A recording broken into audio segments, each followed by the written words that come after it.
todo mundo que está entrando aqui na live. E hoje nós vamos falar sobre um tema muito interessante e muito importante, principalmente para quem vai prestar vestibular este ano ou quem está pensando em trocar de carreira. Sim, se você está pensando em mudar de carreira, por exemplo, aqui a Beauty Bar, a Aline Vieira, ela era formada em educação física, mas ela não sentia que estava dentro dela aquele tchan do que ela precisava profissionalmente. Então, ela viu que ela precisava de mais, foi, empreendeu e fez o estúdio Beauty Bar para que ela aí sim prosperasse, empreendeu, trabalha com cílios, sobrancelha e foi atrás desse empreendedorismo que ela se achou. Ou seja, aqui hoje eu vou falar com o Edson Scrott, que precisa me mandar aqui a solicitação para que ele ingresse na live junto comigo para a gente bater um papo,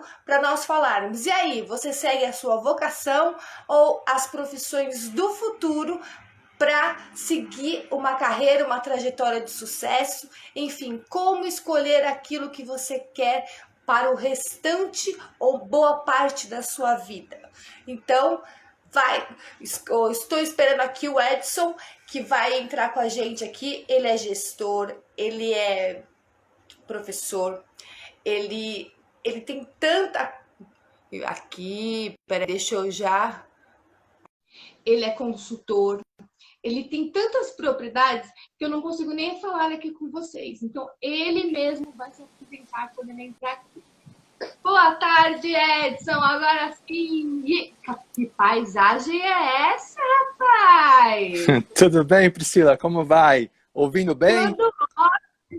Você já quis esbanjar na paisagem pra gente, falando, gente, estude, porque quando vocês estudam, vocês falam em live com a paisagem dessa. É isso que você está querendo mandar um Não, subliminar? nada disso, nada disso. Eu sou um fã da natureza e graças a Deus, a região que eu moro, aqui em São Paulo, né?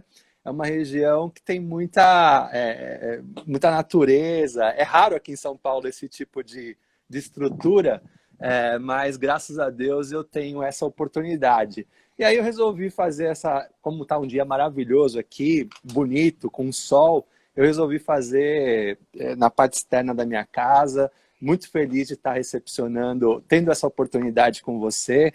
Espero que a gente aproveite esse momento para falar sobre carreira, sobre desafios e, claro, sucesso, né? Como atingir resultados, como crescer, como fazer as coisas acontecer.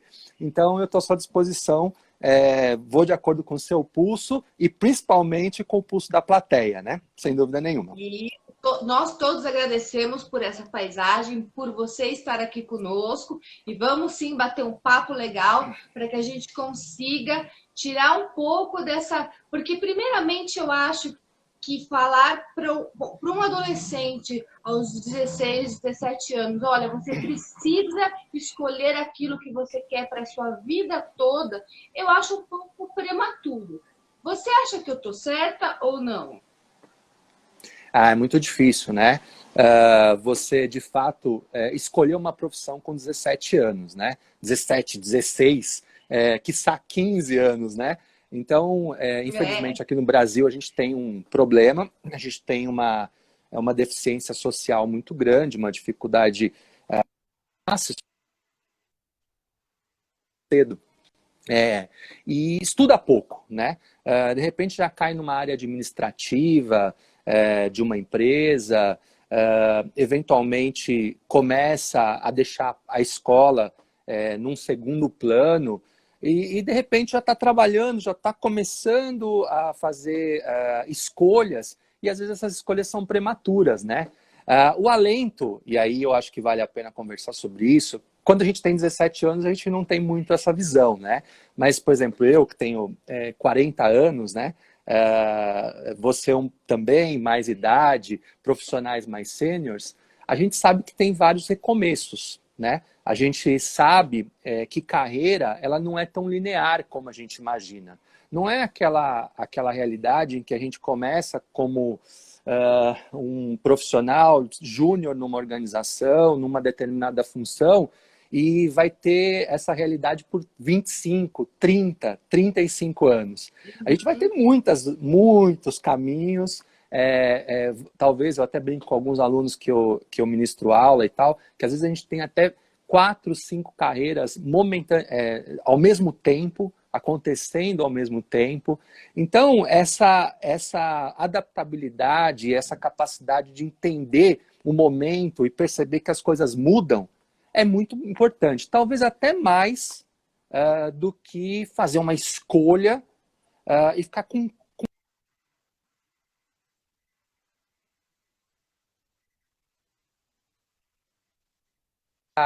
puxa, já estou com 22, fiquei 4, 5 anos numa faculdade, 23 anos, e olha, acho que escolhi mal, eu acho que já não tenho mais futuro. Que é isso, gente? Aqui eu estou para contar várias histórias de que a gente tem... O nosso futuro começa hoje, ou seja, a cada novo dia a gente tem uma nova oportunidade. Então, eu acho que esse é o tipo de mensagem que eu quero dar para esse jovem que está começando uma realidade, que pode sim escolher uma carreira e depois pode se arrepender e começar e fazer isso acontecer.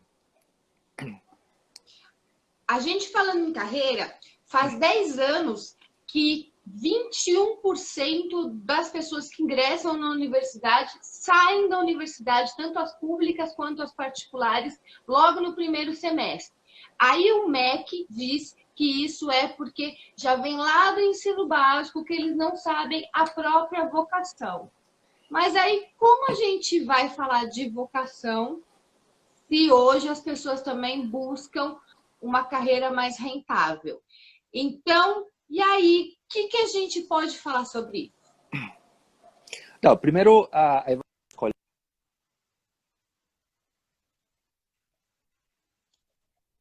aí da faculdade no primeiro semestre, segundo semestre, ela se dá por vários motivos, né? Uma primeira é, de fato, não gostar do curso que escolheu, né? Ter perdido a oportunidade de ter pensado bastante sobre isso, ter decidido de forma prematura, eu já falei sobre isso, e de repente perceber que não é aquele caminho que a pessoa quer seguir. Mas não é só isso, você sabe muito bem disso, né, Priscila? A gente tem problemas financeiros. Falou, né? 17 anos é muito cedo, né, para você escolher aquilo que você quer, né? Não, aí muito cedo. O rapaz e a moça vão os 2 primeiros meses para o bar, depois já cansa e fala, não, agora eu já quero trancar a faculdade, eu não quero mais. Pois é, dificílimo, né? E a gente tem problemas econômicos que passam por esse processo de reflexão do aluno.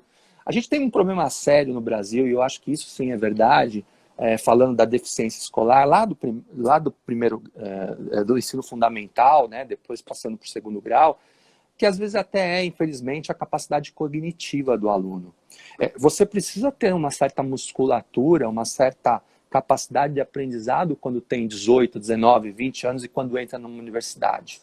E aí, por exemplo, eu vejo, por falta de realismo, e eu vejo, por exemplo, uma faculdade, eu fiz, por exemplo, uma faculdade que era tradicional, né? Eu fiz Direito e fiz Administração, eu fiz 2 universidades. E Direito, por exemplo, eu me recordo que muita gente entrava com o sonho de ser magistrado, né? Ser juiz, ser promotor, mas tinha uma capacidade cognitiva que dificultava esse processo, ou um aprendizado básico que dificultava esse processo. O português, por exemplo, né? Tinha aluno que entrava na faculdade de Direito e não gostava de ler. Você perguntava assim, você já leu algum clássico? Você já leu algum livro com mais de, sei lá, 100, 200 páginas? O aluno não tinha esse histórico. E daí você dizia assim, puxa vida, mas o que está fazendo aqui, né, na faculdade de Direito, sem vontade de ler, sem vontade de se aprofundar numa determinada legislação, olhar várias correntes e tal. Aquele aluno no meio do caminho, impressionante, desistia, né? Desistia. Não quer dizer que ele não teria sucesso em outros lugares e tal, mas para aquela profissão desistia. É a mesma coisa mesma coisa que a gente pode dizer de um aluno que, por causa da família, a família é tradicional, todo mundo fez medicina, né? E ele acha que tem que fazer medicina, porque é uma carreira tradicional. Só que ele não gosta de sangue, né? Ele vê sangue e desmaia, né? Passa mal. Como que vai fazer medicina? Então, isso é muito complexo e, de fato, a gente tem, sim, vocação como um problema para continuar uma carreira do início ao fim, né, do primeiro ano da faculdade até a aposentadoria, vocação sem dúvida nenhuma, mas a gente tem outros pontos que entram nesse tipo de reflexão. E quais seriam esses outros pontos? Então, como eu disse, questões econômicas, né, questões sociais, e vamos falar um pouco de vocação, já que eu acho que é um assunto que vale a pena ser tratado. Eu dou para os meus alunos da pós-graduação, eu, por exemplo, ministro gestão de carreira, né? Eu brinco com eles com uma teoria. Eu acho que eu acho que para todo mundo que está assistindo essa live, vale a pena fazer alguns testes aí, né? Então, por exemplo, um teste conhecido do Chaim, né? Vamos falar um pouco de forma técnica. Vou tentar não falar de forma técnica nessa live, né? Falar da forma mais amena possível. Disponível lá no canal do YouTube do programa Em Destaque, para todos assistirem na hora e no dia que quiserem. Então, não se só for boa, aqui, né? Se for ruim, você deleta, né, Priscila? Todo mundo tem que ter uma diretriz aí na carreira, porque esse assunto realmente as pessoas precisam ter um norte maior. Vamos ver se a gente consegue diminuir esse número aqui de evasão escolar. A Michele Fernandes, que paisagem linda, tá vendo? Tá todo mundo aqui encantada. Vanessa falando que quer beijo. Beijo, amiga. Skanga entrou, a Simone, a Milene Fortunato. Boa tarde, professor. Ela tem pergunta para você. Inclusive, ela perguntou para você se é normal alguém ficar tão indecisa sobre a carreira, a faculdade, que chega ao ponto de cogitar a não fazê-la. Sem dúvida, sem dúvida. E aqui no Brasil, a gente tem essa lógica da faculdade como um divisor de águas, né? Quem faz faculdade vai ter sucesso, né?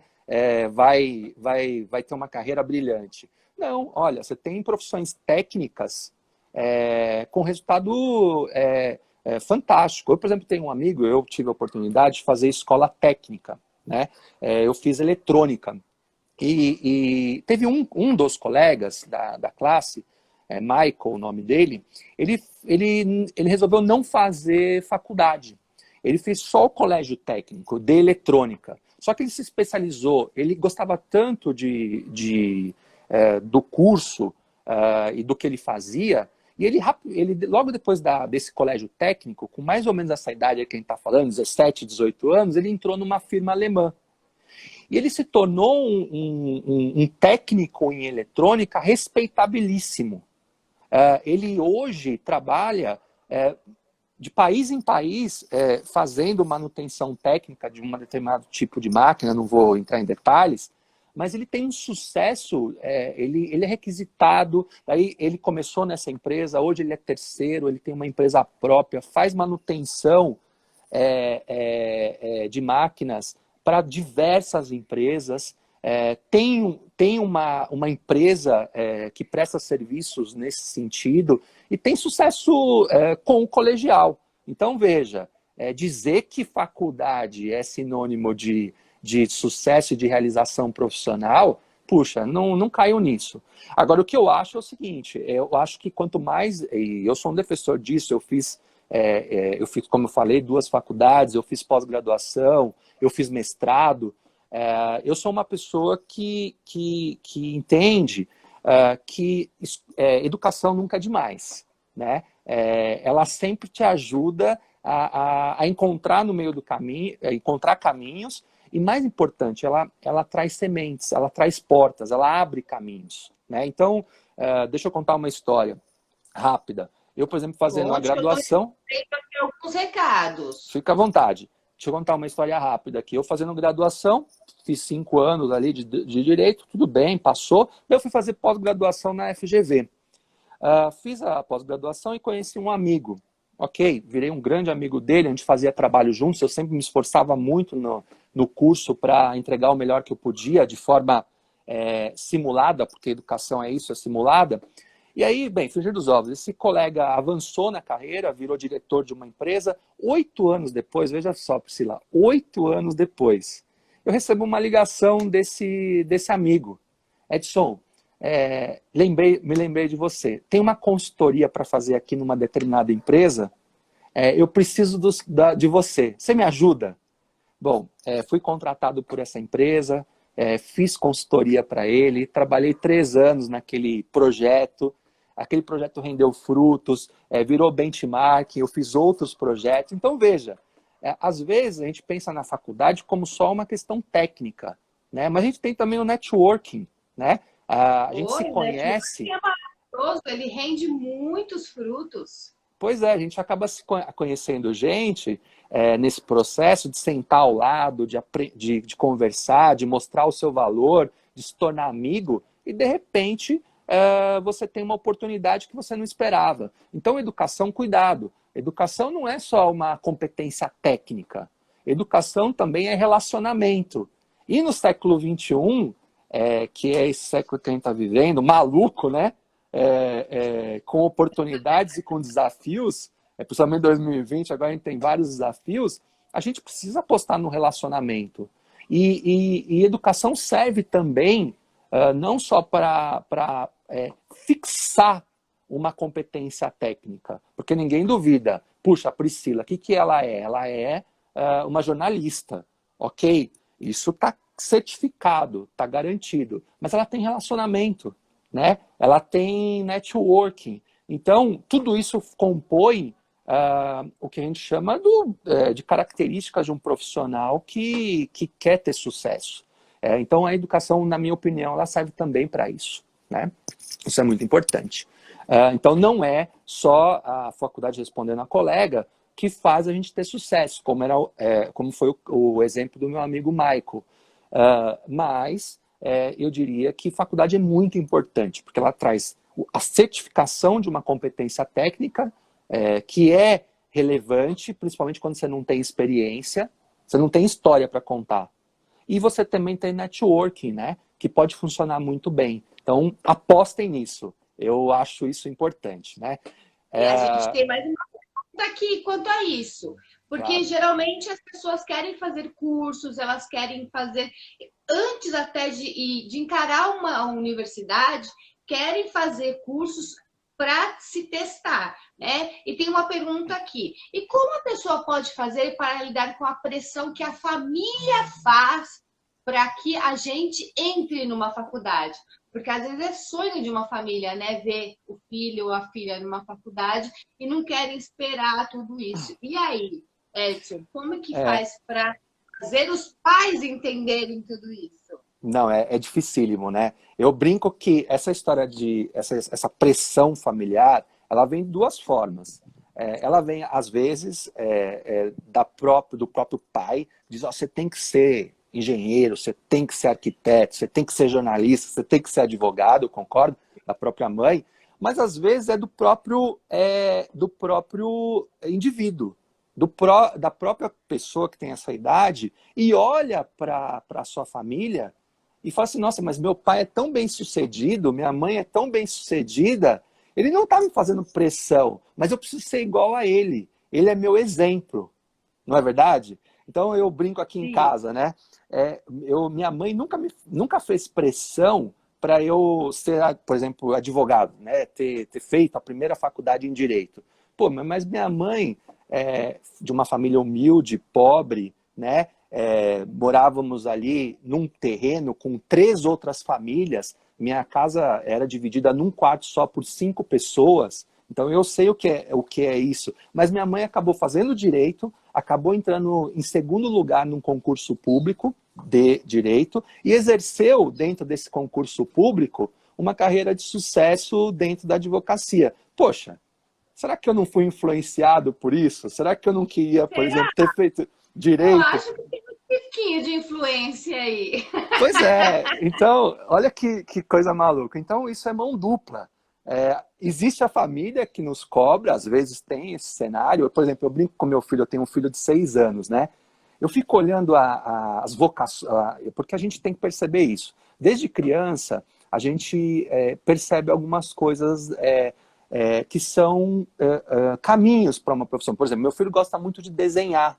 Meu filho, por exemplo, joga aqui, alguns jogos aí como Minecraft e tal, e ele adora. Então parece que ele parece que tem uma vocação para arquitetura, assim, sabe? Com 6 anos, gente. E eu fico falando assim para ele, né? A gente gosta também aqui de construir e tal, de reformar e tal, e ele já está influenciado por isso. E eu falo assim, meu filho, você vai ser um arquiteto. Olha que erro, né? Olha que pressão que a gente... Daí você Olha, pergunta você assim, já indo fazer o psicológico do menino. pois é, daí você fica se perguntando assim, puxa, daí o que vai acontecer quando ele tiver 17, 18 anos? Não vai ser surpresa ele aparecer com uma opção de carreira como essa. Então, olha como a família, então a colega que fez essa pergunta, ou o colega, é uma pergunta preciosa, uma pergunta de ouro.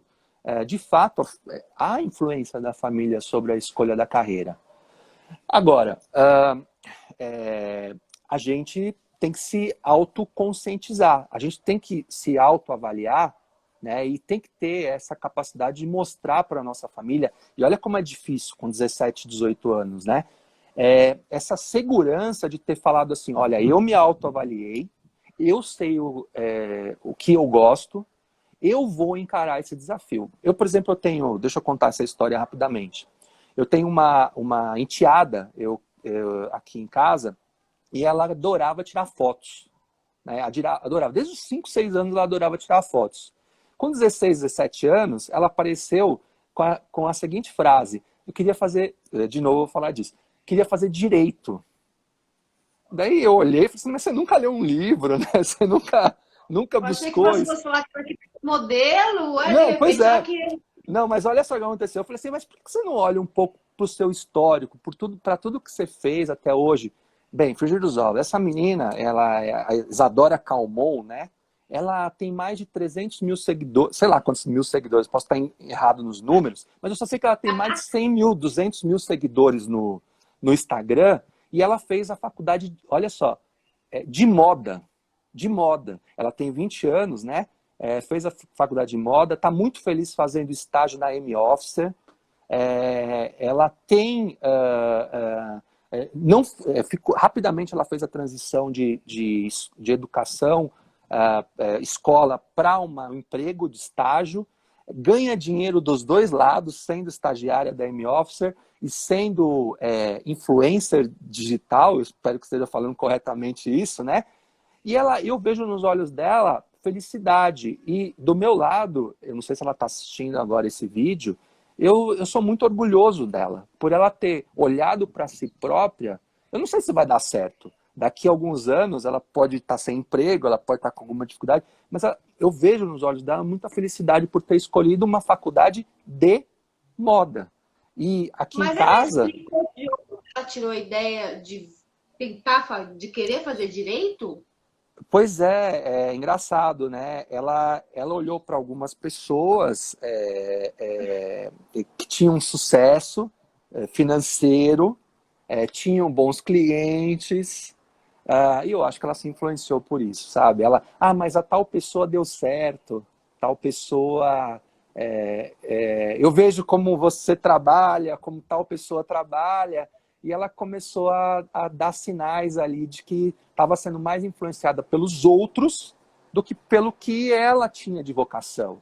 Ia cometer um erro, sem dúvida nenhuma. Eu imagino que ela ia cometer um erro, influenciada por essa realidade. E, graças a Deus ela conseguiu enxergar isso com a idade certa e parece que não está perdendo tempo, né? Parece que está indo Bom, para o né? caminho certo, tá? Então, eu acho que a gente tem que olhar muito para isso, né?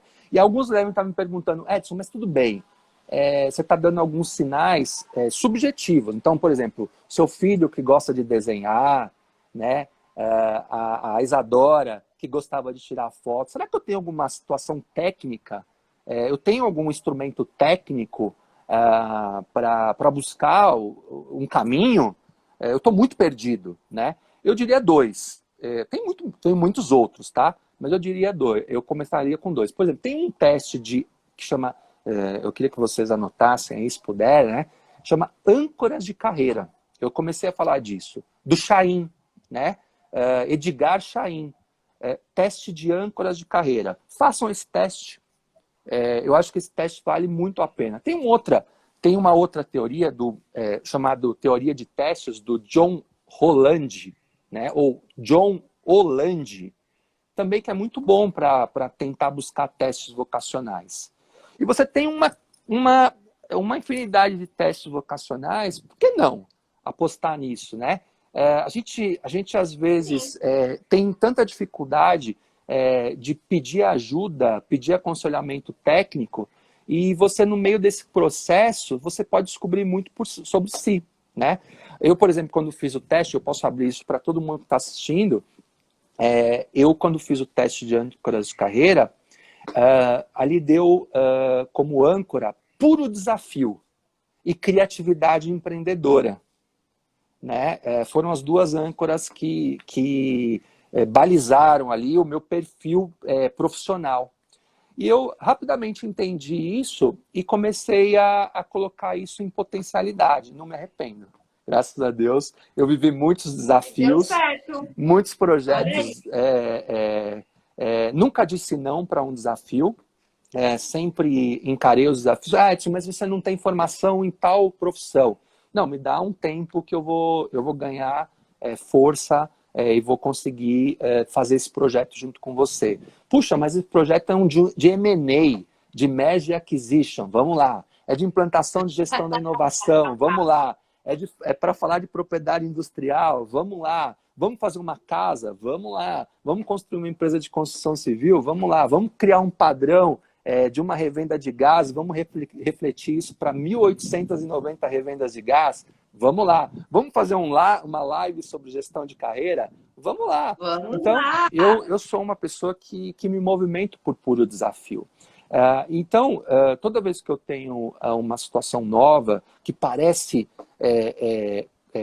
complexa, e que eu não tenho uma resposta imediata de como aquilo vai virar um processo e como aquilo vai ser estável, isso, ao invés de me tirar energia, isso me dá energia.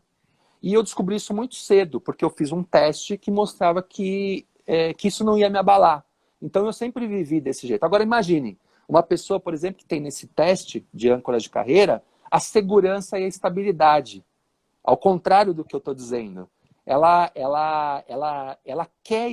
não quer nada de novo. Ela acha que o complexo, o diferente, o novo, tira a energia dela.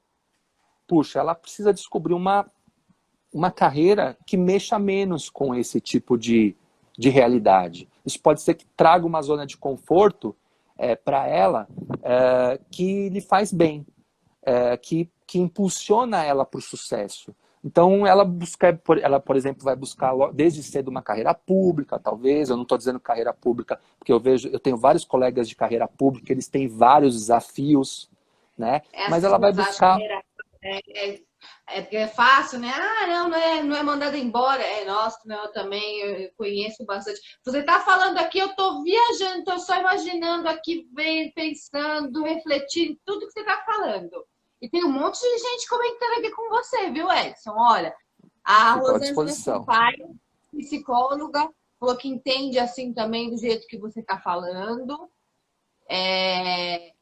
Que a Michele Fernandes perguntou sobre a transição de carreira. Como fazer isso de forma assertiva? Você já fala, espera só um pouquinho.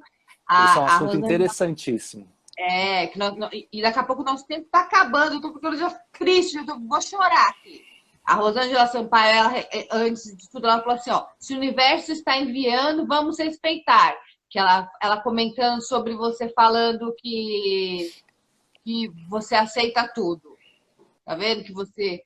E agora entrando mais gente aqui, o Henrico Moretti, beijos para ele.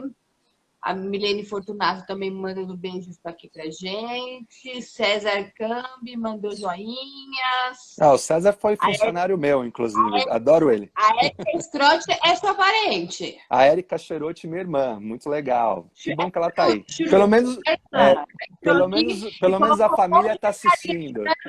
Você aqui. Depois você já tem uma questão familiar para resolver. É isso aí. A Renata Uma lindona, beijo. Ela falou que fez direito em Portugal, mas não exerce. A Michelle Fernandes, ela falou que 18 anos é muito cedo para determinar. Não, no começo, determinar o que vai ser feito profissionalmente pro resto da vida. Mi, nós falamos sobre isso no começo da live. Depois essa live vai ficar aqui no IGTV e também lá no canal do Destaque Online. Você dá uma olhadinha que você acompanha tudo direitinho, a gente pensa a mesma coisa que você. Mas então, sobre a transição. Olha, deixa eu dizer várias coisas a respeito disso. Eu também estou aqui, ó. O Félix da Cidade Minas está aqui falando. Um beijão para você. Obrigado, Júnior. Então, eu acho que... deixa eu tentar dar um exemplo simples. Priscila, vou pegar você como vítima aí, né? Você se formou... você, por exemplo, é jornalista, né? Pelo seu histórico e tal. Agora, imagina que amanhã saia a seguinte... vamos pensar naquele modelo antigo, né? Vamos pensar no LinkedIn, né? Vamos esquecer o jornal, eu ia falar de exemplo de jornal, mas vamos falar do LinkedIn. De repente aparece uma vaga para uma empresa, ou para uma oportunidade, ou para um projeto, porque a gente tem que lembrar sempre disso, porque não é só emprego formal que nos dá oportunidade de trabalhar. Projetos dos mais variados também geram oportunidade de trabalho. E daí ali aparece a seguinte designação, é uma designação nova. Eu vou ser mentora de live. Então, vaga, mentor de live. Né? Ou um outro nome, vamos pensar num outro nome, né? Facilitadora de live. Né? Daí você, Priscila, por exemplo, olha para esse nome esquisito, né? Mentoria de live, facilitadora de live, e olha para o seu histórico, aquele durão, né? Rígido, né? Jornalista. Você olha e fala assim, não, para essa vaga eu não vou me candidatar. Para essa oportunidade nova, com essa nomenclatura de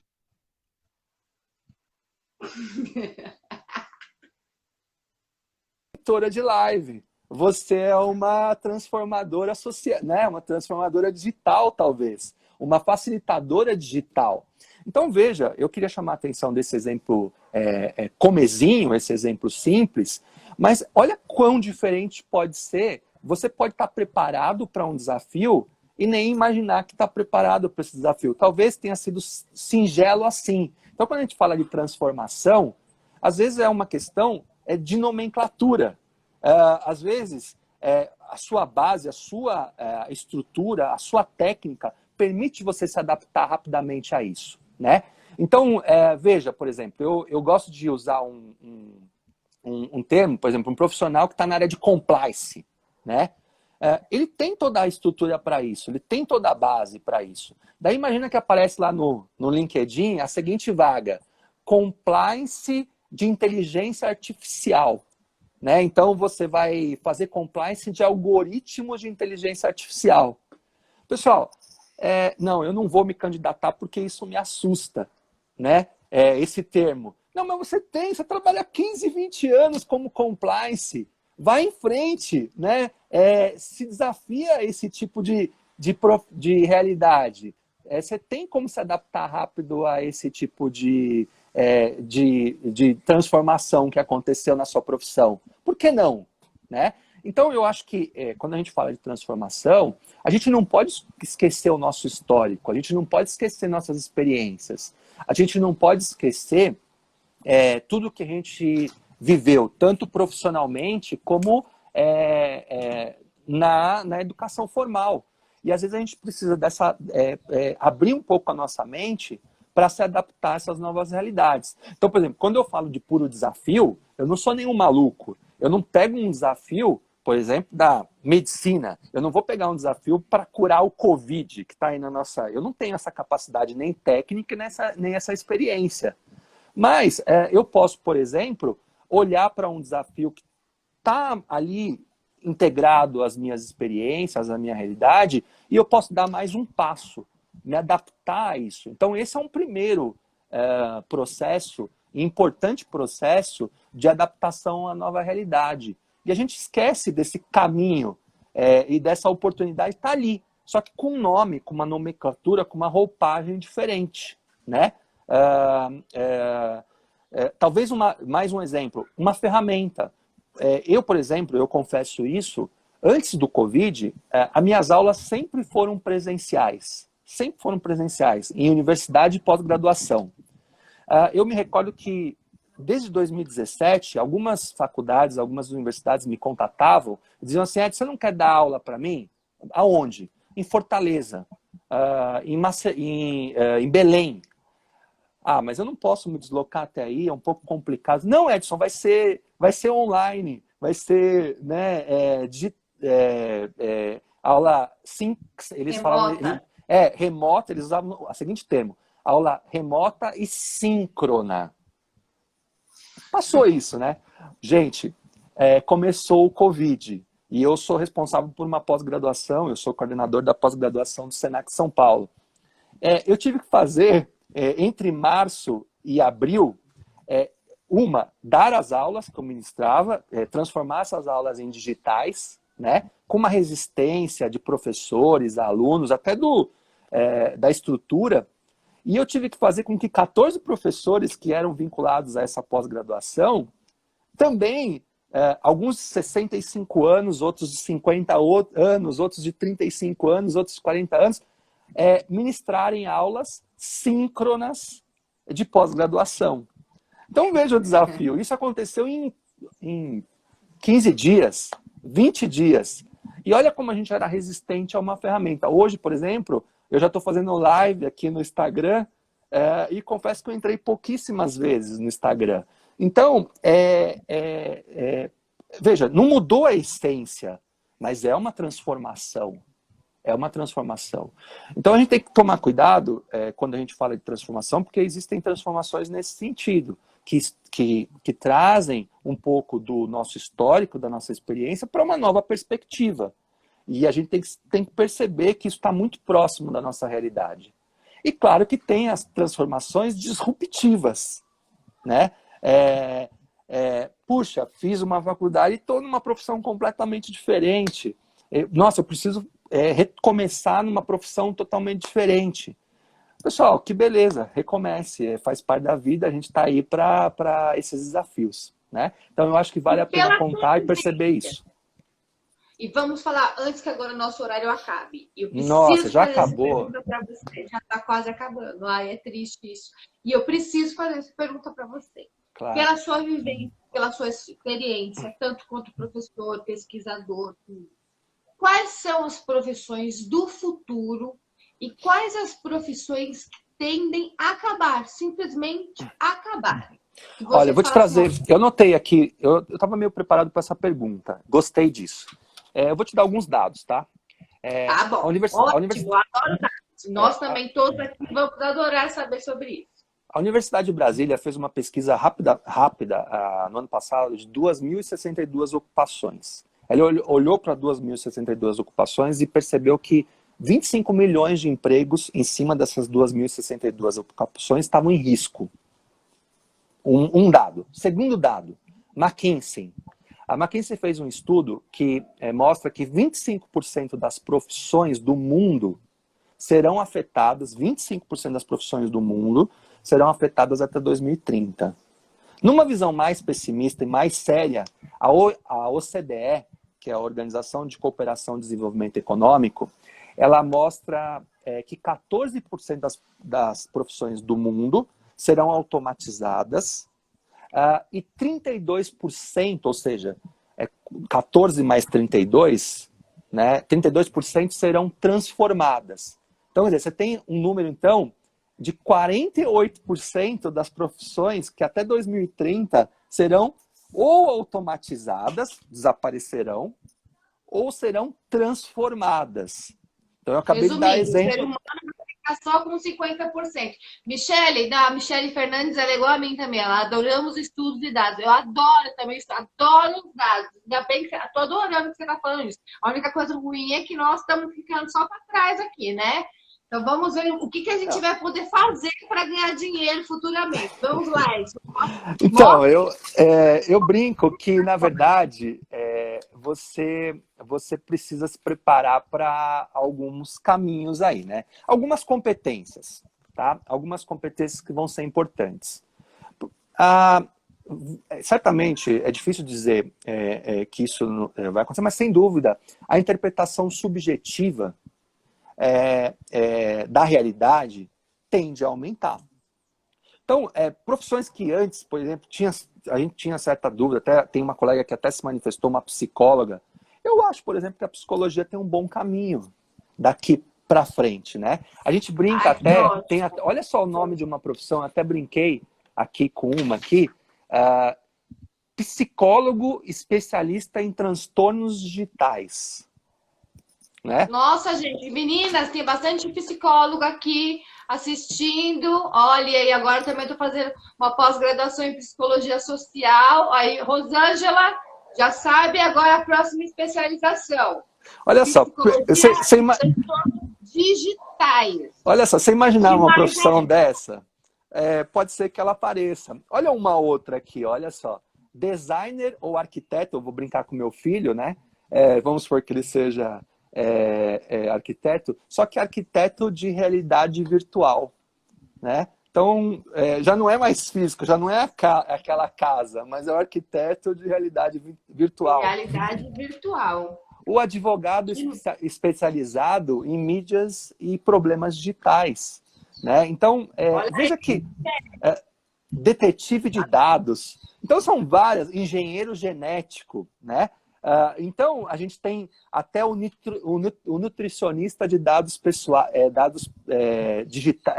dados pessoais, né? Então, olha quantas profissões a gente pode citar. Um nutricionista de dados pessoais, vai comer. Então, olha só, as pessoas vivem com esse. Eu vou ler aqui mais ou menos o que está escrito numa reportagem recente que saiu sobre carreiras.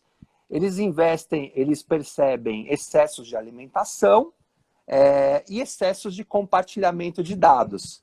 Por conta disso, surgirão profissionais que farão o papel de coaches em determinar quais mídias, softwares, aplicativos e redes sociais cada pessoa deve direcionar maior ou menor atenção. Então, nutricionista digital. Olha só, que termo. Tendem a surgir.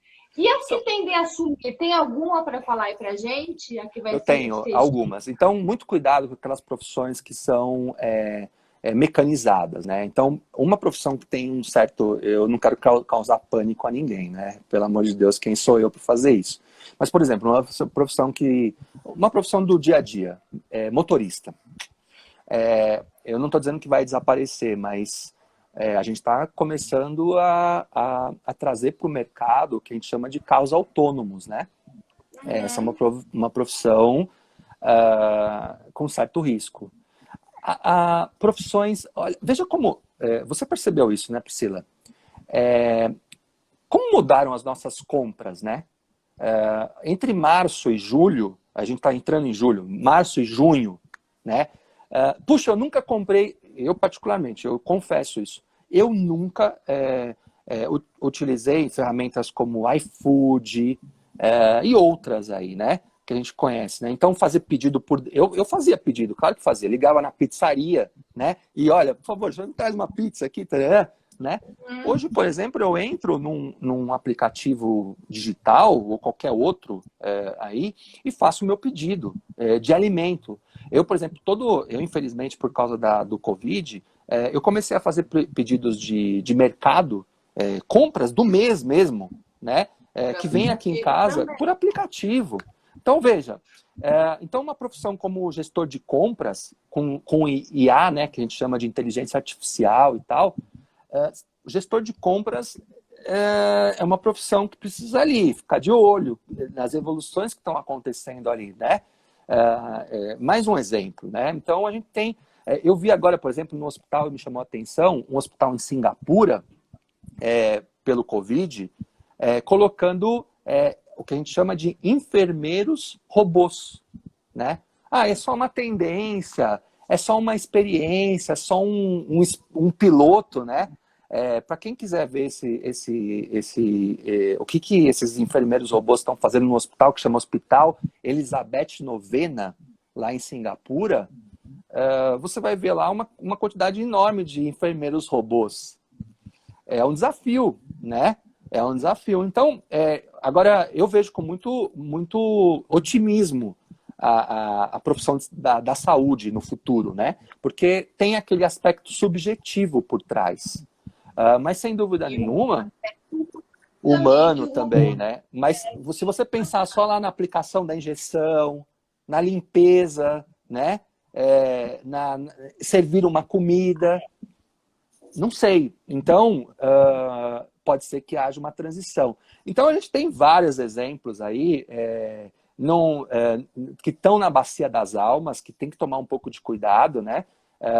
E que a gente tem que olhar com mais atenção para essas profissões que tendem a desaparecer. Por outro lado, como eu disse, há muitas profissões a aparecer. Então, é nisso que a gente tem que gastar energia e perceber o quanto a gente está preparado para as profissões que vão aparecer, sem dúvida nenhuma, e vão fazer com que a nossa carreira seja mais longa do que a gente imagina. Agora, uma coisa que eu não posso deixar de falar.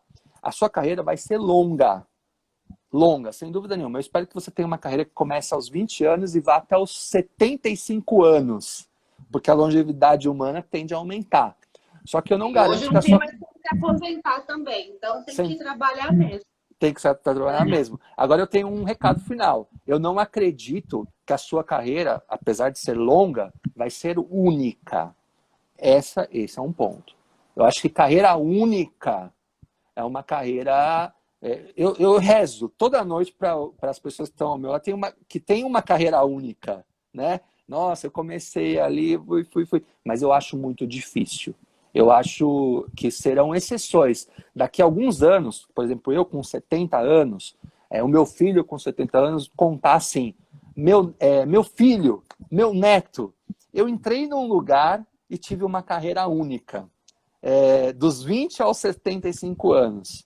Eu acho muito difícil disso acontecer. Então... que não seja também que seja uma grande história em cada lugar que você passe, que seja um monte de networking, que seja maravilhoso também, que cada história seja maravilhosa, não é? É isso aí. Eu tô com você e não tenho nada a acrescentar ao que você disse. Que seja uma carreira maravilhosa, cheia de histórias. Estudar, né, Edson? Acho que faça sempre curso, aprimore, recicle. Eu acho que estudar, eu sou suspeita, porque todo mundo que está aqui, que me conhece, sabe que eu amo estudar mesmo, gosto, e eu acho que isso faz parte da vida, não só faz com que a cabeça da gente se mexa e encha também, como também a gente sempre tem a mais a oferecer, então eu acho que isso diferencia a gente demais, e esse é o conselho que eu acho que você ia dar, eu já me antecipei aqui, porque eu sou bocuda, desculpa, mas eu quis participar. Não, e eu acho que o que você está indo para um caminho ótimo. Eu só queria fazer trazer uma observação. O mundo é digital, né? Não percam a oportunidade. Para com essa barreira, para com esse estereótipo ou paradigma. Não, eu não sou preparado, eu não consigo fazer cursos digitais. Puxa, os cursos digitais estão melhorando muito. As formações digitais, eu falei, eu era um dinossauro até março de 2020. Daí eu comecei a pensar nos cursos que poderiam, a potencialidade que tem cursos digitais, minha cabeça mudou completamente. Eu vim agora, fiz um curso de Harvard lá, de 3 semanas. Para você ter acesso a Harvard é complicadíssimo, está muito mais fácil pela plataforma EDX. Eu estou dando um exemplo, poderiam ter outras plataformas. Os cursos são mais direto ao get to the point, né? Direto ao ponto. Então, quer dizer, você numa tacada rápida, numa tacada certeira, você consegue se atualizar, mas você precisa investir. Você precisa ter essa experiência. Você precisa buscar conhecimento onde quer que ele esteja. Então, vá em frente, busque esse tipo de formação e, de fato, eu gosto dessa sua mensagem. Estude, não faz mal a ninguém. Isso aí. Agora deixa então o seu Instagram, porque o pessoal que vai te assistir lá no Em Destaque vai para eles te assistirem também. Vou colocar o GC aqui, o gerador de caracteres, tá? Mas rapidinho para não acabar o tempo aqui, tá, Edson? Tá Eu bom. vou te agradecer também. Vai lá, passa aí uma mensagem então, pro pessoal. Olha, você está dizendo, só para, desculpe, meu contato ou uma mensagem final? Uma mensagenzinha final e o seu arroba aqui do Instagram pro pessoal Não. vir aqui te seguir. Edson tracinho Cherotti. Esse é o. Acho que meu sobrenome. Dizem que é o seguinte, né? Quando você tem um sobrenome difícil, ele é ruim, porque ninguém fala direito o nome, né? Tem trocadilho, mas também a hora que vem o sobrenome aí, Edson Cherotti, ninguém esquece. Então, é fácil de me encontrar. Eu brinco assim, eu tenho uma brincadeira, e eu falo isso para os meus alunos, e eu levo muito a sério esse ponto. Seja por telefone, por WhatsApp, por Instagram, a gente tem mais ou menos 6, 7 bilhões de pessoas no mundo, né? Entre 6 e 7 bilhões de pessoas. Se uma pessoa, por algum motivo, resolveu te procurar, seja de qualquer forma que foi, ela gastou 30 segundos da vida dela para te procurar, dê atenção. Então, o recado que eu quero dar é o seguinte: quem quiser me procurar por qualquer caminho, eu vou estar sempre... Posso demorar, às vezes, um pouquinho, porque a agenda está cheia, alguma realidade assim, mas eu adoro responder. Então, eu adoro participar da vida das pessoas e eu nunca fecho as portas para isso. Então, eu acho que esse é o melhor caminho, esse é a melhor forma. Procura aí Edson Cherotti, você vai me encontrar de algum jeito e eu vou poder, de alguma forma, contribuir para a sua história e você vai estar contribuindo para a minha história. Eu acho que esse é a minha forma de terminar com comunicação. E como conselho final, pessoal, empatia, sempre, seja uma pessoa empática, preserve o seu network, busque technology skill, né? E sempre busque se comunicar. Eu acho que isso vai fazer bem e vai fazer com que você atraia coisas boas para sua vida. Basicamente é isso, Priscila. Muito obrigado pela oportunidade que você me deu. Imagina, eu que agradeço a você, Edson. Um beijão, muito obrigada por essa entrevista maravilhosa. Agradeço a todos que estiveram conosco aqui, os que já saíram, os que se mantiveram aqui com a gente na live o tempo todo, comentando, mandando mensagem, corações que subiram aos montes aqui o tempo todo, tá? E a gente tem que encerrar antes que bata 1 hora e não dá para gravar o vídeo.